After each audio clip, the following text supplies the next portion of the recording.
రేవంత్ రెడ్డి గారిని, ముఖ్యమంత్రి గారిని నేను మీ ద్వారా అడుగుతా ఉన్నాను, డిమాండ్ చేస్తా ఉన్నాను. తేల్చమని చెప్పండి, వాస్తవ విషయాలను బయట పెట్టమని చెప్పండి. ఎవరెవరి ఫోన్ కాల్స్ నుంచి ఎవరెవరికి ఫోన్లు లేవు లిస్ట్ బయట పెట్టమని చెప్పండి. చిత్తశుద్ధి లేని ప్రభుత్వం చేస్తున్నటువంటి చిల్లర మాటలకు తెలంగాణ ప్రజలందరూ అబ్జర్వ్ చేస్తూనే ఉన్నారు. ఎందుకు ఇంత మాట అనాల్సి వస్తుందంటే జస్ట్ ఇది ఒక పొలిటికల్ ఎంటర్టైన్మెంట్ ఎపిసోడ్ అండి, ఇది టెలిఫోన్ ట్యాపింగ్ అనేటువంటిది. ఓకే అండి, I'll come back to you. లింగం యాదవ్ గారు, గుడ్ మార్నింగ్.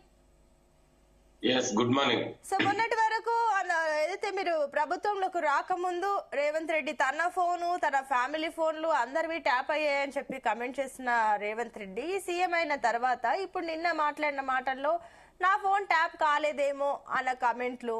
ఇంకొకటి ఏంటంటే కూడా మీరు ఏదైతే సిట్ విచారణకు సంబంధించి డైలీ సీరియల్ లాగా ఎపిసోడ్ లాగా లాగుతున్నారే తప్ప, ఎంటర్టైన్ చేసుకుంటున్నారే తప్ప పెద్దగా రిజల్ట్ అయితే ఏం చెప్పట్లేదు. అందుకే సిబిఐ ఎంక్వైరీ మేము డిమాండ్ చేస్తున్నామని చెప్పేసి సిబిఐకి పంపించేస్తే మేము చూసుకుంటాం కదా అని బీజేపీ కూడా అంటుంది. ఏం చెప్తారు దీనికి మరి?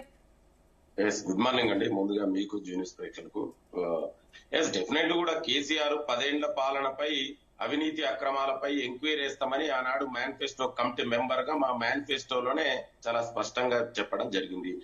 కేసీఆర్ ఆనాడు నీళ్లు నిధులు నియామకాల కోసం తెలంగాణ కాంగ్రెస్ పార్టీ తెలంగాణ ఏర్పాటు చేస్తే వచ్చిన తర్వాత 10 ఏళ్లు అధికారంలో ఉండి ఇవాళ అవినీతికి కాదేదు అనర్హమని కాళేశ్వరం నుంచి మొదలు పెడితే ఇవాళ ఈ కార్ రేస్ వరకు, అంటే land mafia, sand mafia, liquor, telephone tapping, విద్యుత్ కొనుగోలు, గొర్రెల స్కాము, చేపల స్కాము, ఇవాళ అవినీతి ఎక్కడ వెతికినా కూడా ప్రతి డిపార్ట్మెంట్ లో కూడా అవినీతి అక్రమాలతోంటే లీకేజీలు ప్యాకేజీలతోటి కేసీఆర్ 10 ఏళ్ల పరిపాలన జరిగింది.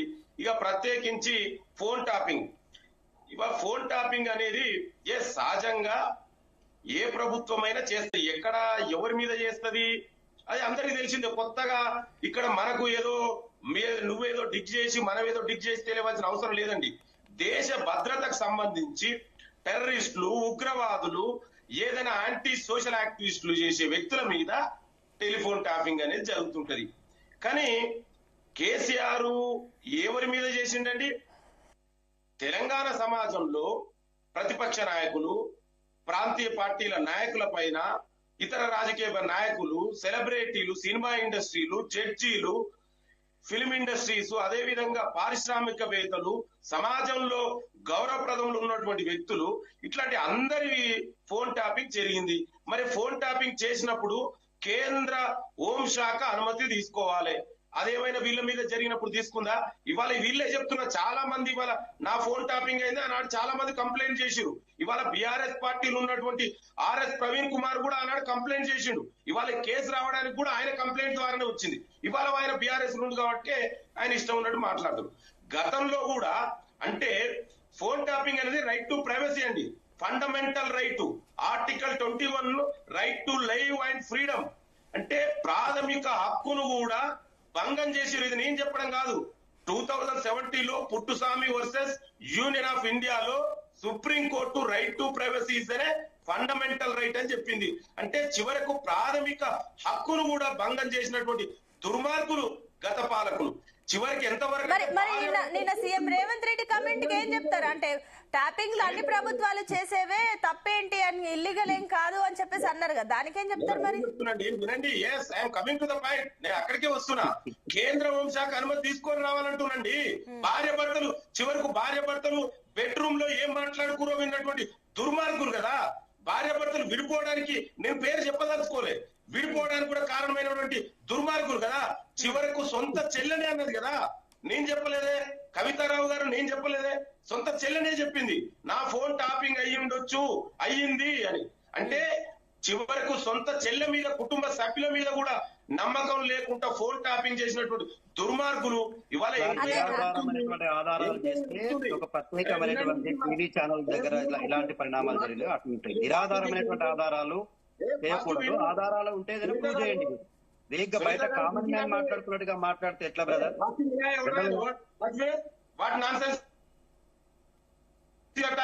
నువ్వు మాట్లాడినప్పుడు నేను మాట్లాడా, చదువుకున్నావు ఏం మాట్లాడదు, ఫస్ట్ విను, లిజన్, ఇతరు మాట్లాడు, రాసుకో. నేను మాట్లాడింది ఏంటి, నువ్వు చెప్తుంది ఏంటి? నిరాధారమైనటువంటి ఆధారాలు ఎందుకు మాట్లాడుతున్నావు? ఆధారాలు ఉంటే మాట్లాడంటా ఉన్నా, దానికి non sense first listen what kind of first listen personal attack వద్దు, పర్సనల్ వద్దు, పర్సనల్ వద్దు. మనము ఇష్యూ గురించి మాట్లాడుతున్నాము. పర్సనల్ వద్దు, డిబేట్ మేనర్స్ ప్రజలు చూస్తుంటారు. ఈ రకంగా చేస్తుంటే కూడా మీ పార్టీలకు సంబంధించి ఆ ప్రెస్టేజ్ మీరు తీసేస్తున్నట్లు కాస్త మాటలు అదుపులో పెట్టుకొని మాట్లాడండి దయచేసి. లింగం యాదవ్ గారు దత్తాత్రేయ గారు లింగం యాదవ్ గారు దత్తాత్రేయ ఒక నిమిషం అండి. లింగం యాదవ్ గారు అది కరెక్ట్ కాదండి. మీరు చాలా డిబేట్స్ లో పార్టిసిపేట్ చేస్తారు, మీకు తెలుసు. కాస్త మేనర్స్ మెయింటైన్ చేయాలి. ఆ రకంగా క్రిటిసైజ్ చేసి మాట్లాడకండి ప్లీజ్. దయచేసి అంశం పైనే ఉందాం, దానిపైనే మాట్లాడదాం ప్లీజ్. లింగం యాదవ్ గారు, సో మీరు ఇందాక అంటున్నారు కదా చేపలు, గొర్రెలు, కమిషన్లు అండ్ ఇవన్నీ చెప్తున్నారు కదా, లీకేజ్లు, ప్యాకేజ్లు అని చెప్పేసి. సో ఇవన్నీ ఆరోపణలు కాంగ్రెస్ పార్టీ చేస్తుంది తప్ప మీరు వేసిన ఆ సిట్ కానీ ఏవి కూడా ఎంక్వైరీలో ప్రూవ్ చేయలేకపోతున్నారు. ఇంతవరకు లాగుతున్నారు కానీ మీరు ఆరోపణలు తప్ప ప్రూవ్ చేయట్లేదు. మీరు అంటున్నారు కదా ఇవన్నీ విషయాలు మాట్లాడడం అని. ఎందుకు అంటే సిట్ కంటే ముందు మీరే రిజల్ట్ ఇచ్చేస్తున్నారు. సునీత గారు చెప్పండి, నేను మాట్లాడవచ్చా? చెప్పండి. మీరు ప్లీజ్ క్రిటిసైజ్ చేయకుండా మాట్లాడండి. First listen. నేను ఇతరులు మాట్లాడడం డిస్టర్బ్ చేసిన అండి. వాళ్ళు చదువుకున్నారే కదా, అందరు ఇక్కడ విద్యలో రాసుకోవచ్చు కదా. చెప్పండి, ఆయన ఇంటరప్ట్ అవ్వరు. మీరు చెప్పండి, ఆయన ఇంటరప్ట్ అవ్వరు. నేను ఎందుకు మీరు అలౌ చేశారు? నేను మాట్లాడుతున్నా కదా, ఇతరులు మాట్లాడినప్పుడు మీరు ఒక నిమిషం, ఆయన ఇంటరప్ట్ అవ్వరు, మీరు చెప్పండి. అరే ఇంటరప్ట్ మరి ఎంత ముందు కాలం మాట్లాడినప్పుడు ఇష్టం ఉన్నట్టు ప్రభుత్వం మీద, ముఖ్యమంత్రి మీద మాట్లాడినప్పుడు నేను మాట్లాడినా? అరే మీరు ఆ మాత్రం కూడా మీరు ఎట్లా మీరు ఒక పార్టీకి ఒత్తాసు పలిస్తే నాకేం అభ్యంతరం లేదు. ఎవరికి ఒత్తాసు పలకట్లేదు. స్ట్రైట్ గా పాయింట్ అడిగాము, మీరు అది చెప్పండి అంటే మీరు ఏదో నేను ఒత్తాసు పలుకుతున్నట్టుగా మాట్లాడుతున్నారు. అది కరెక్ట్ కాదు. జస్ట్ నేను అడిగిన దానికి మీరు సమాధానం చెప్పండి ఫస్ట్. సునీత గారు ఒక నిమిషం అండి, చెప్పండి వెంకటరెడ్డి గారు చెప్పండి. ఇప్పుడు లింగం యాదవ్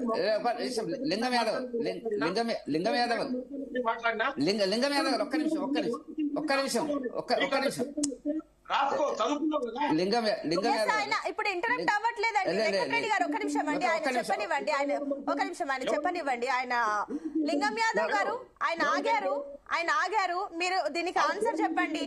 సిట్ ఎందుకు సిట్ ఏదైతే జవాబు చెప్పకముందే మీరు వేసిన ఆ కేసులకు సంబంధించి ఏదైతే ఇప్పటి వరకు విచారణలు జరుగుతున్నాయి, దానికి సంబంధించి అక్కడ నుంచి ఏం అధికారికంగా ఒక ప్రకటన రాకముందే మీ నుంచి కాంగ్రెస్ పార్టీ కార్యకర్తలు అందరు కూడా మాట్లాడిస్తున్నారు. నిరాధారమైన ఆరోపణలు ఎందుకు? ఫస్ట్ వాళ్ళు చెప్తే కరెక్ట్ కదా, ముందు మీరే ఎందుకు చేస్తున్నారు అనేది వాళ్ళ కమెంట్. దానికి ఏం చెప్తారు? ఎవరు నిరాధారణ చెప్పిరండి? ఇవాళ ఎంక్వైరీ జరుగుతుంది. ఎంక్వైరీ అంటే ఎప్పుడు ఇవ్వాలండి? అంటే మీరు డిసైడ్ చేస్తారా ఎంక్వైరీ ఎప్పుడు జరగాలో, ఎన్ని రోజులలో రిపోర్ట్ ఇవ్వాలని? ఎవరు చేస్తారండి? ఇవాళ ఎంక్వైరీ నడుస్తుంది, సిట్ ఎంక్వైరీ నడుస్తుంది. Let it be wait. ఇవాళ ఒక్కొక్కరిని ఇవాళ బండి సంజయ్ గారు ఇంకా రాలేదు, ఆయన టైం తీసుకున్నాడు. కేంద్ర హోంశాఖ సహాయ మంత్రి ఉన్నాడు, ఆయన టైం తీసుకున్నాడు. ఇవాళ చాలా మంది ఒక్కొక్కరిని పిలుస్తుండ్రు. ఇవాళ ఎన్ని రోజులు ఇవ్వాలని టైం లిమిట్ ఎవరు ఫ్రేమ్ చేస్తారండి? యూ విల్ ఫ్రేమా? జీనియస్ లో కూకున్న మనం ఫ్రేమ్ చేస్తావా? ఆల్రెడీ ఎంక్వైరీ నడుస్తుంది. ఎంక్వైరీ అయిపోయిన తర్వాత మాకు ప్రజాస్వామ్యం మీద నమ్మకం ఉంది కదా. మీ లెక్క గతంలో ప్రతిపక్ష నాయకుడు తలుపులు దర్వాజా పలగొట్టి అరెస్ట్ చేసి ఉద్యమకారుని అరెస్ట్ చేసినటువంటి చరిత్ర కాదు కదా. మీ ఏదైనా చట్ట ప్రకారం జరుగుతుంది. Law will take its own course. మేము చట్టాన్ని గౌరవిస్తాం, చట్టాన్ని గౌరవిస్తారు. టైం డిసైడ్ సరే వాళ్ళ డిసైడ్ చేసేది పక్కన పెడితే మీరు అంటున్నారు ఎంక్వైరీ నడుస్తుంది. ఎంక్వైరీ నడుస్తున్నప్పుడు మీరు బయట ఆరోపణలు చేస్తున్నారు కదా, ఆల్రెడీ ఇలా జరిగింది, ఇలాంటి మాటలు విన్నారు, బెడ్రూమ్ లో విన్నారు, అక్కడ విన్నారా, అవన్నీ మీకెలా తెలుసు? ఇంత వాళ్ళు చెప్పారా? అధికారులు చెప్పారా? సిట్ అధికారులు చెప్పారా? ఇవన్నీ సమాజంలో అందరికీ తెలుసండి. సెటప్ బాక్సులు ఏర్పాటు చేసి వేరు, సిట్ అధికారులు చెప్పింది వేరు. మాట్లాడుకునేది 1,00,000 ఉంటాయి, కానీ అధికారులు ఎంక్వైరీ చేసి ఆ విషయాలు చెప్తేనే ప్రజలకు ఒక నమ్మకం ఉంటుంది. అందుకే ఎంక్వైరీలు వేస్తాం ఆ నమ్మకం కోసమే. మూసీ నదిలో ప్రభుత్వం మారగానే ఇమ్మీడియట్ గా మూసీ నదిలో అవన్నీ కూడా చిప్స్ అన్నిటిన మూసీ నదిలో పారేసింది. ఎందుకండి? ఇవాళ మేము చెప్పడం కాదు, ప్రజలే చెప్పారు కదా, వాళ్ళే చెప్తున్నారు. చివరికి ఇవాళ ఆర్ఎస్ ప్రవీణ్ కుమార్ మాట్లాడుతున్న ఒక ఉదాహరణ చెప్తా. ఇదే ఆర్ఎస్ ప్రవీణ్ కుమార్ ఏం కంప్లైంట్ చేసిండండి? ఆయన కంప్లైంట్ ఆధారంగా ఇవాళ ఎంక్వైరీ జరిగింది కదా. అది డొంకం తొలితే మొత్తం తీగం తొలితే డొంక కదిలినట్టు ఇవాళ ఒక్కొక్కటిగా అన్ని బయటకు వస్తున్నాయి. ఎంక్వైరీ నడుస్తుంది. మీరెందుకంత భయపడిపోతున్నారు? కవిత గారే చెప్పారు కదా. కవిత ఎవరండి? బీఆర్ఎస్ పార్టీ ఎమ్మెల్సీ కదా, కేసీఆర్ వాళ్ళ నాన్న కదా. కవిత గారు ఏం చెప్పారండి? కవిత గారు ఏం చెప్పండి. కవిత గారు స్వయంగా చెప్పారు, నా ఫోన్ టాపింగ్ జరిగింది అంటే. సొంత చెల్లెల ఫోన్ కూడా ట్యాప్ చేసిన దుర్మార్గులు కదా గత పాలకులు. లేనటువంటి వ్యక్తులు వాళ్ళు. లింగం యాదవ్ గారు ఒక్క నిమిషం కనుక్కుందాం, మీరు అన్న పాయింట్ నే కనుక్కుందాం. దత్తాత్రేయ గారు, సిట్ ఎంక్వైరీ నడుస్తుంది. ఎంక్వైరీ బయటకు వచ్చినాక నిజాలు తెలుస్తాయి, ఎవరి మీద చెయ్యాలో ఎవరి మీద నేను మళ్ళీ వస్తానండి. లింగం యాదవ్ గారు, నెక్స్ట్ రౌండ్ లో మీరు కూడా పాయింట్స్ అన్ని మాట్లాడండి. ఒక నిమిషం ఆగండి. లింగం యాదవ్ గారు ఒక నిమిషం ఆగండి. దత్తాత్రేయ గారు, సునీత గారు, ఫస్ట్ మీకు ఒక విషయం ఏంటంటే చెప్పేది, డిబేట్ లో మాట్లాడుతున్నప్పుడు వ్యక్తిగత అంశాలు మాట్లాడుకోవడానికి డిబేట్. నేను చెప్పాను పర్లేదు, నేను చెప్పాను. అరే అవునే, నీకు చెప్పేది, నీకు కామన్ సెన్స్ లేదు, నీకు ఓపిక లేదు, నీకు సబ్జెక్ట్ ఉండదు, చెప్తే అర్థం కాదు నీకు. లింగం యాదవ్ గారు ప్లీజ్ ఒక్క నిమిషం. దత్తాత్రేయ గారు, నేను చెప్పాను, మీరు మళ్ళీ చెప్పాల్సిన అవసరం లేదు. నేను చెప్పాను, ఆయన ఆగారు, ఆయన మాట్లాడట్లేదు. ఓకే, అది అక్కడికి ఆగిపోయిందండి. పర్సనల్ గా మీరు పాయింట్ రండి. దత్తాత్రేయ గారు పాయింట్ రండి ప్లీజ్. కవిత పార్టీ అసలు వీడు ఏ పార్టీ అండి? బీఆర్ఎస్ పార్టీలో మీరు బీఆర్ఎస్ పార్టీ నాయకులను పిలవండి. ఆ విషయాలన్నీ అదంతా కాదండి, పర్సనల్ గా కాదు. మీకు నచ్చిన వాళ్ళని పిలిచాలి అదంతా కాదు. ఎవరు మాట్లాడాలి దాని గురించి ఎవరిని మేము డిసైడ్ చేస్తాం, ఎవరిని మాట్లాడాలి ఏంటో అనేది. లింగం యాదవ్ గారు ప్లీజ్ వెయిట్, ఒక నిమిషం ఆగండి ప్లీజ్. క్రిటిసైజ్ చేయకండి. దత్తాత్రేయ గారు పర్సనల్ గా వద్దు, నేను చెప్పాను, ఆయన ఆగారు. మీరు పాయింట్ కి రండి. దత్తాత్రేయ గారు పాయింట్ మాట్లాడండి. తెలంగాణ రాష్ట్ర ప్రజలు, లింగం యాదవ్ గారు, ఆయన ఇందాక మీరు మాట్లాడుతున్నప్పుడు నేను ఆగమన్నాను, ఆయన ఆగారు. మీరు కూడా ఇప్పుడు కాస్త ఆగితే ఆయన మాట్లాడతారు. మీరు కూడా ఆగండి ఒక్క నిమిషం. మీరు ఒక్క నిమిషం ఆగండి. మీరు ఆగండి లింగం యాదవ్ గారు, మీరు ఒక్క నిమిషం ఆగండి, వాళ్ళని మాట్లాడివ్వండి. ఇందాక ఆయన ఆగారు, నేను చెప్పినప్పుడు మీరు కూడా ఆగితే ఆయన మాట్లాడతారు. ఎస్ దత్తాత్రేయ గారు పర్సనల్ గా వద్దు, మాట్లాడండి. చెప్పండి పాయింట్. నేను చెప్తున్నాను కదా లింగం యాదవ్ గారు, నేను చెప్పాను కదా, చెప్తున్నాను. ఆయన మాట్లాడట్లేరు. ఇట్స్ ఎండ్ అండి, అది అక్కడ ఆపేసేయండి. మళ్ళీ అదే పాయింట్. మీరు దాని గురించి మాట్లాడడానికి వచ్చారా? ప్రజల పక్షాన మీ ప్రభుత్వానికి సంబంధించి సీఎం ఈ రకంగా మాట్లాడారు ఏంటి, దాని గురించి ఎక్స్ప్లెయిన్ చేస్తారా? మీరు పర్సనల్ గా మాట్లాడుకుంటారా? దానికోసం వచ్చారా లైవ్ కి? కాదు కదా. ప్లీజ్ ఆగండి, మీరు ఆగండి లింగం యాదవ్ గారు. నేను చెప్పాను, ఆగమన్నారు, ఆగారు, అయిపోయింది. మీరు మళ్ళీ అదే పాయింట్ ఆగడం కరెక్ట్ గా టైం వేస్ట్ అవుతుంది. టైం వేస్ట్ చేస్తున్నారు. You are wasting my time. Please wait. Dattatreya గారు పాయింట్ రండి ప్లీజ్. ఫోన్ ట్యాపింగ్ వ్యవహారం అనేటువంటిది అది ఒడిచిపోయిన చరిత్ర అండి. ప్రభుత్వానికి ఇప్పుడు దాంట్లో ఏమీ లేదు చెప్పడానికి. ఒకటి. రెండోది ఏంటంటే సునీత గారు, తెలంగాణ రాష్ట్ర ప్రజలకు వాస్తవ విషయాలు బయటకు వస్తుంది. కేటీఆర్ లాంటి వ్యక్తి యొక్క వ్యక్తిగత ప్రతిష్టను దిగజార్చడం కోసమో, పర్సనల్ గా అటాక్ చేయడం కోసమో, ఆయనకు లేని అంశాలను ఆపాదించేటువంటి ప్రయత్నం చేయడము, ఆయన సమాజంలో ఉన్నటువంటి పేరు ప్రతిష్టలను తగ్గించేటువంటి ప్రయత్నం చేయడము. ఒకటి. ఇప్పుడు ఏంటంటే, నాకు ఆడనీకి రాదు కాబట్టి మంచిగా ఆడేటోని నేను చెడ్డోడు అని చెప్తే నాది నడుస్తుంది అనేటువంటిది అధికారంలో ఉన్నంత వరకే సాధ్యమవుతుందండి. తెలంగాణ రాష్ట్రంలో ఎవరి చేతిలో దొరికిపోయినరు, తెలంగాణ సమాజాన్ని తప్పుదారి పట్టించడానికి ఎవడు రెడ్ హ్యాండెడ్ గా దొరికిపోయినరు, ఏం జరిగింది అనేటువంటి తెలంగాణ సమాజం మొత్తానికి తెలుసు. ఇవాళ బీయింగ్ చీఫ్ మినిస్టర్ గా ఉన్నటువంటి ముఖ్యమంత్రి రేవంత్ రెడ్డి గారే గతంలో ప్రజాస్వామ్యబద్ధంగా ఎన్నికైనటువంటి మా ప్రభుత్వాన్ని కూల్చడం కోసం బ్యాగుల కట్టలతో దొరికిపోయినటువంటి వ్యక్తులు. మేము ఎక్కడైనా అలాంటి విషయాలకు పాల్పడ్డామా? ఇట్లా వ్యక్తిగతంగా ఎవరికైతే చెడు అలవాట్లు ఉంటాయో, ఎవరికైతే చెడు చేయడానికి మార్గాలు కనిపిస్తుంటాయో, గుర్తొస్తుంటాయో, అట్లాంటి వ్యక్తులే ఇలా వ్యక్తిగతమైన ప్రతిష్టను దిగజార్చేటువంటి ప్రయత్నం చేస్తారు.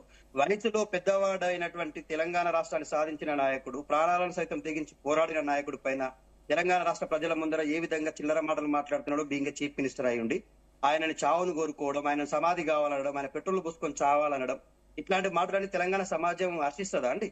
ఇంత దిగజారు రాజకీయం చేస్తుంటే తెలంగాణ ప్రజలు హర్షిస్తారా? నిజంగా కాంగ్రెస్ పార్టీకి దమ్ము ధైర్యం అంటే కేసీఆర్ కంటే 4 గొప్ప పనులు చేయమని చెప్పండి. తెలంగాణ ఉమ్మడి మహబూబ్నగర్ జిల్లాని ఉద్ధరిస్తా అని చెప్పి ప్రసంగాలు చేయడం కాదు. మహబూబ్నగర్ జిల్లాలో కొత్త ప్రాజెక్ట్ ఏం ప్రారంభించాడో చెప్పమని చెప్పండి. మేము చేసిన ప్రాజెక్టులు అక్కడ ఖచ్చితంగా తెలంగాణలో ఉన్నటువంటి మహబూబ్నగరే కాదు, యావత్ తెలంగాణ రాష్ట్రంలో ఉన్న 33 జిల్లాల ప్రజలకు మేము చేసిన డెవలప్మెంట్ అందింది. గ్రామాలను సుందరీకరించుకున్నాం, మండలాలకు రోడ్లు వేసుకున్నాం, జిల్లాలను కలెక్టరేట్ కట్టుకున్నాం, ఇంటిగ్రేటెడ్ మార్కెట్ యార్డ్లు పెట్టుకున్నాం, మున్సిపాలిటీలను డెవలప్ చేసుకున్నాం.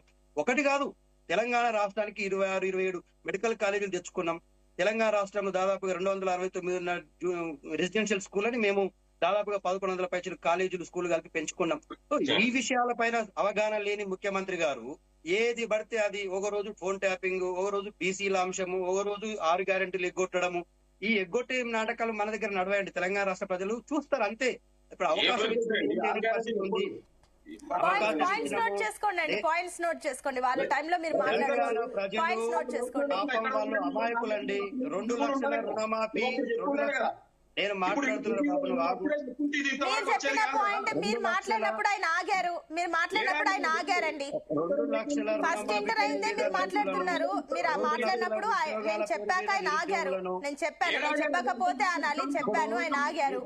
అదే చెప్పండి మీకు సునీత గారు. మీరు ఎప్పుడైనా గుర్తుపెట్టుకోండి, మీ కోఆర్డినేటర్స్ కి చెప్పండి, డిబేట్ కి వచ్చేటువంటి వ్యక్తులకు కొంత అది మేము చూసుకుంటామండి, పర్లేదు, అది మేము చూసుకుంటామండి. మీరు పాయింట్ అట్లా మాట్లాడడం, ఏది పడితే అటు మాట్లాడడం, వ్యక్తిగతంగా పర్సనల్ గా రైట్. ఓకే ఓకే ఓకే ఒక నిమిషం. దత్తాత్రేయ గారు, లింగం యాదవ్ గారు, మీరు మా టైం వేస్ట్ చేస్తున్నారండి. మీరు మా టైం వేస్ట్ చేస్తున్నారండి. ప్లీజ్, మీరు ఇట్లా పర్సనల్ గా మాట్లాడడానికి నేను పిలవలేదండి. పాయింట్ మాట్లాడండి దయచేసి. పర్సనల్ గా మాట్లాడుకోవడానికి పిలవలేదు. దత్తాత్రేయ గారు ప్లీజ్ వెయిట్, ఒక నిమిషం ఆగండి, నేను మళ్ళీ వస్తాను. దత్తాత్రేయ గారు ఒక నిమిషం అండి, మళ్ళీ వస్తాను. వెంకటరెడ్డి గారు, వెంకటరెడ్డి గారు, దత్తాత్రేయ గారు ఒక నిమిషం ఆగండి. దత్తాత్రేయ గారు ఆగండి ప్లీజ్. మీరు క్రిటిసైజ్ చేయకుండా మాట్లాడేనని చెప్పాను. మీరు ఈ రకంగా ఆరోపణలు ప్రత్యారోపణలు చేసుకోవద్దు. వాళ్ళిద్దరిని మ్యూట్ లో పెట్టేసేయండి, లింగం యాదవ్ గారిని, దత్తాత్రేయ గారిని. మీరు ఆగండి.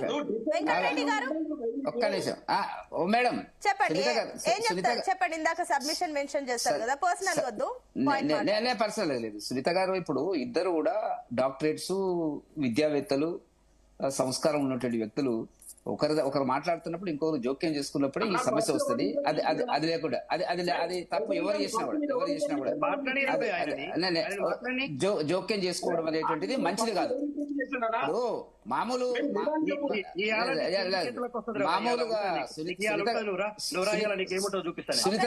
ఒక నిమిషం ఆగండి, ఆయనను కూడా మాట్లాడివ్వండి కనీసం. ఒక నిమిషం ఆగండి, చెప్పండి వెంకటరెడ్డి గారు. సునీత గారు, కాబట్టి మనం కొంత మామూలు రాజకీయ నాయకుల కంటే కూడా సంస్కారంగా, విద్యాపరంగా కూడా ముందున్నటువంటి వాళ్ళం. కాబట్టి ఆ చర్చ అట్లా తీసుకుపోవడం అనేటువంటిది మంచిది కాదు. ఇక అక్కడికి పులి స్టాప్ పెడితే మంచిది అని చెప్పి నా విజ్ఞప్తి. పోతే మేము టాపిక్ వచ్చినప్పుడు మేడం, ఇప్పుడు గౌరవ ముఖ్యమంత్రి గారు నిన్న మాట్లాడినటువంటి దాంట్లో కొంత మాకు ద్వందార్థాలు కనపడుతున్నటువంటిది ఏమిటంటే, ఆయన పిసిసి ప్రెసిడెంట్ గా 2.5-3 సంవత్సరాలు చేసిన తర్వాత మరి ఆయన ఫోన్ ట్యాప్ కాకుండా, ఒకవేళ ఫోన్ ట్యాప్ అయినట్టయితే ఆయన ఫోన్ ట్యాప్ కాకుండా ఎవరి ఫోన్ ట్యాప్ కాదనేటువంటిది నా ఉద్దేశం. అందరి ఫోన్లు ట్యాప్ అయినటువంటిది వస్తున్నటువంటి సమాచారము. దాంట్లో నిగ్గు తేల్చాల్సింది సిట్టు కూడా ప్రభుత్వ శాఖకు సంబంధించినటువంటి పోలీస్ అధికారుల ఆధీనంలో ఉంటది. కాబట్టి భారతీయ జనతా పార్టీకి దాని మీద అనుమానాలు ఉన్నాయి. ఎప్పుడు వస్తుంది అనుమానం? ఇంకా మాకు బలపడ్డటువంటిది మేము ముందే అన్నాం దాన్ని సిబిఐతో చేయించలే. ఇప్పుడు గౌరవ ముఖ్యమంత్రి గారు ఏమంటున్నారు, నాది లేదేమో, నా ఫోన్ ట్యాప్ చేయలేదేమో. ఫోన్ ట్యాప్ అంటూ జరిగితే గౌరవ ముఖ్యమంత్రి గారి ఫోన్ ట్యాప్ కాకుండా జరగదు మేడం. మరి ఆయన దాంట్లో ఏమైనా రహస్యాలు ఉన్నాయా రేవంత్ రెడ్డి గారి విషయంలో? కాబట్టి అవన్నీ బయటకు వస్తాయని చెప్పి అది కాదు అనేటువంటిది. సిట్టు ఆయనను పిలుస్తారా పిలవరా ఇప్పుడు అనుమానాలు వస్తున్నాయి. కాబట్టి దీని మీద నిష్పాక్షికమైనటువంటి చట్ట ప్రకారంగా, శాస్త్ర ప్రకారంగా దర్యాప్తు జరగాలన్నప్పుడు సిబిఐకి ఇవ్వాలి. వెంకటరెడ్డి గారు, దేశమంతా వివిధ రాష్ట్రాలు ఇప్పుడు ఏదో ప్రభుత్వాలు మారినప్పుడు ఈ ఫోన్ ట్యాపింగ్ ల వ్యవహారం దేశమంతా ఇలాంటి వివాదాలు వస్తూ ఉంటాయి. ఇది మనం కామన్ గా చూసేది. అంతెందుకు బీజేపీ పాలిత రాష్ట్రాల్లో కూడా ఈ ఫోన్ ట్యాపింగ్ ల వ్యవహారాలు వచ్చాయి బయటికి. మనం చూస్తాం రాజస్థాన్, కర్ణాటక, మధ్యప్రదేశ్ ఇంకా చెప్తుంటే లిస్ట్ వస్తుంటుంది. దేశం మొత్తంలో ఈ రకంగా ప్రభుత్వాలు మారినప్పుడు వస్తుంటాయి. ఫోన్ ట్యాపింగ్ విషయంలో ప్రతిసారి మారినప్పుడల్లా సిబిఐ రావాలంటే కుదరదు కదా. ఆయా పార్టీలో కాబట్టి అది నిర్ధారణ చేయాలి. మీరు అంటున్న సిబిఐ వరకు వెళ్ళడం కరెక్ట్ కాదు కదా. ఇక్కడ లేరు కాబట్టి సిబిఐ అని అంటున్నారా? నేనేమంటున్నా అంటే, నేను ఆ పీరియడ్ లో కోదండరామ్ గారితో ఉన్నా మేడం. కోదండరామ్ గారు చాలా సందర్భాల లోపల ఫోన్ ట్యాప్ అవుతుంది సార్, మీరు ఆ ఫోన్ లో మాట్లాడకండి అని చెప్పినటువంటి సందర్భాలు మేము నమ్మలే. కానీ తర్వాత ఇప్పుడు మనకు బయటకు వస్తున్నటువంటి సమాచారం. ఎందుకంటే ఆయనను అర్ధరాత్రి అరెస్ట్ చేసినప్పుడు మామూలుగా ఆ ఫోన్ ట్యాపింగ్ జరిగితేనే అరెస్ట్ చేశారనేది మా నిర్ధారణ. అది ఇప్పుడు మాకు కనపడుతుంది, రూఢి అవుతున్నటువంటి సందర్భం. నేనేమంటున్నా అంటే, వివిధ రాష్ట్రాల్లో జరిగినటువంటి కేసులు వేరు, శాంతి భద్రతల కోసము మరి వివిధ రకాలుగా దోపిడీ చేసేటువంటి వ్యక్తులు కానివ్వండి, చట్ట వ్యతిరేకంగా ఉండేటువంటి వ్యక్తుల గురించి ఫోన్ ట్యాపింగ్ చేయడంలో మాకు అభ్యంతరం లేదు. ఇప్పుడు మనకు వస్తున్నటువంటి వార్తల ప్రకారంగా చెప్తున్నటువంటి వాస్తవం ఎంత అన్నది నిగ్గు తేల్చాల్సింది సిట్టు, రేవంత్ రెడ్డి గారు కాంప్రమైజ్ కాకుండా చెప్పాలా. వ్యక్తిగత జీవితంలోకి వెళ్ళినారు, వ్యాపార సంబంధమైన లావాదేవీలు. నేను ఎందుకు ఈ మాట అంటున్నానంటే మా విశ్వేశ్వరరెడ్డి గారు, మా గౌరవ ఎంపీ గారు దీనికి దర్యాప్తుకి వెళ్ళాడు. బయట వచ్చిన తర్వాత ఆయన మాట్లాడింది ఏంటంటే ఆయన ఒక ఆస్తికి సంబంధించినటువంటి విషయం లోపల ఎంత జాగ్రత్త పడ్డా కూడా 5 నిమిషాల ముందు అవతల వ్యక్తికి మేము ఫలానా ప్లేస్ కు మీరు రండి, మేము అక్కడ మాట్లాడదామని చెప్తే కూడా అక్కడికి వచ్చి రెడ్ హ్యాండెడ్ గా దాన్ని పోలీసులు ఆధీనంలోకి తీసుకున్నటువంటి సందర్భము. దాంట్లో ఆర్థిక పరమైనటువంటి ఆయన నేను చెప్పడం లేదు కానీ కొంత డబ్బు మారింది, అతని దగ్గర నుంచి వసూలు చేసింది వీళ్ళు అనేటువంటి చెప్పడం జరిగింది. ఒక గౌరవ ఎంపీ, కొంత విలువలు గల వ్యక్తి, ఆయన ప్రవర్తన అంటే అందరికి తెలిసినటువంటిది, నిజమైనటువంటి ఆలోచనలు ఉన్నటువంటి వ్యక్తి కాబట్టి జరిగింది అనేటువంటి మనకు స్పష్టత వస్తుంది. కాబట్టి ఇప్పుడు మేము సిబిఐ ఎంక్వైరీ అడుగుతున్నాం. ఎందుకంటే ఒకటి రెడ్డి గారు 1600 మందికి పైగా ఫోన్ ట్యాపింగ్లు అయినాయి, ఇంకా అందరివి అయినాయి అంటే అందులో సీఎం రేవంత్ రెడ్డి లేరంటే మీకు అనుమానం వస్తుందా? ఎందుకు ఉండదండి, ఆయనది ప్రధానంగా ఉంటది కదా, ఆయన మూవ్మెంట్స్ ఉంటాయి కదా. మరి దానికి ఆ గతంలో జరిగినటువంటి ఏవైతే ఆయన మీద ఎంక్వైరీలు ఉన్నాయి కాబట్టి దానికి ఏమైనా లింకు సమాచారం బయటకు వస్తుందా అనేటువంటి దాని కింద మరి మనకు ఆ ఐడియా రావడం లేదు. కాబట్టి ఆ మాట అన్న తర్వాత ఐడియా వస్తుంది. కాబట్టి దీన్ని రాష్ట్ర ప్రభుత్వ పోలీస్ అధికారుల చేత కాకుండా ఒక అవుట్ సైడ్ ఏజెన్సీ అంటే దేశంలో మనం విలువలు గల దర్యాప్తు సంస్థలు, నమ్మకం ఉన్నటువంటి సంస్థ సిబిఐతో చేయిస్తే అసలు విషయాలు బయటకు వస్తాయని చెప్పి మేము అంటున్నాం. కానీ మాకున్న అనుమానం ఏంటంటే ఇవన్నీ కూడా ఆఖరికి వచ్చి మసిబూసి మారడికాయ చేసి దీంట్లో ఏమి రిజల్ట్స్ రాకుండా ఏమి దొరకలేదని చెప్పి కాలక్షేపం చేసి 20 మాసాలు అవుతుంది, వచ్చే నెల 7వ తారీఖు ఈ ప్రభుత్వం వచ్చి. కాబట్టి ఏ దర్యాప్తును ముందుకు తీసుకుపోకుండా, దేని మీద ఎఫ్ఐఆర్ చేయకుండా ఊకే కాంప్రమైజింగ్ లో అంటే ఏ పద్ధతి లోపల, ఎందుకంటే కర్ణాటకలోకి వచ్చేటప్పటికి భారతీయ జనతా పార్టీ కాంగ్రెస్ పోటీ ఉంది, హిమాచల్లోకి వచ్చినప్పటికీ భారతీయ జనతా పార్టీ కాంగ్రెస్ పోటీ ఉంది, ఇక్కడ మాత్రమే 3 పార్టీల మధ్య పోటీ ఉంది అని అనుకుంటున్నాం. కాబట్టి ఒక భారతీయ జనతా పార్టీ వర్సెస్ కాంగ్రెస్ వచ్చినప్పుడు కాంగ్రెస్ ఎట్లా ఓడిపోతుంది అనేటువంటిది, ఎట్లా ఓడించగలుగుతాం అనేటువంటి భారతీయ జనతా పార్టీకి దేశంలో ఉండేటువంటి 20 రాష్ట్రాల్లో ఉండేటువంటి అనుభవాన్ని ఉపయోగిస్తారు. కాబట్టి ఏ రకంగా